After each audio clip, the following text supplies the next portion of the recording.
സൗദിയിൽ റിസാല study circle സംഘടിപ്പിച്ച മൂന്നാമത് നോടെക് നോളജ് ആൻഡ് ടെക്നോളജി എക്സ്പോയ്ക്ക് സമാപനമായി ശാസ്ത്ര സാങ്കേതിക രംഗത്തെ മുന്നേറ്റങ്ങളെയും നൂതന ആശയങ്ങളെയും പരിചയപ്പെടുത്തുന്നതായിരുന്നു മേള. സൗദിയിലെ വിവിധ പ്രവിശ്യകളിൽ നിന്നുള്ള വിദ്യാർത്ഥികൾ ഫെസ്റ്റിന്റെ ഭാഗമായി.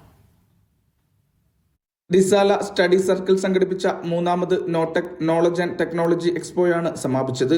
റിയാദിൽ വെച്ചായിരുന്നു മേള. ശാസ്ത്ര സാങ്കേതിക രംഗത്തെ മുന്നേറ്റങ്ങളെയും നൂതനാശയങ്ങളെയും പരിചയപ്പെടുത്തുകയായിരുന്നു ലക്ഷ്യം.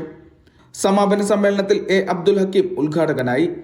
സയൻസ് ആൻഡ് ടെക്നോളജി പവലിയനുകൾ, DIY ലാബുകൾ, പ്രദർശനങ്ങൾ, കരിയർ ക്ലിനിക് തുടങ്ങിയവ മേളയുടെ ഭാഗമായി. റിയാദ്, ദമാം, ഖോബാർ തുടങ്ങിയ പ്രവിശ്യകളിലെ വിദ്യാർത്ഥികളും മേളയിൽ പങ്കെടുത്തു. സമാപന സമ്മേളനത്തിൽ നോടെക് എക്സലൻസി പുരസ്കാരം ഡോക്ടർ ഗൗസൽ അസം ഖാന് കൈമാറി. ഫാറൂഖ് സഖാഫി, ഡോക്ടർ നൌഫൽ ഹസനി, അനസ് വിളയൂർ, അഷ്കർ കൊണ്ടോട്ടി തുടങ്ങിയവർ ചടങ്ങിന്റെ ഭാഗമായി. Media 1 Riyadh.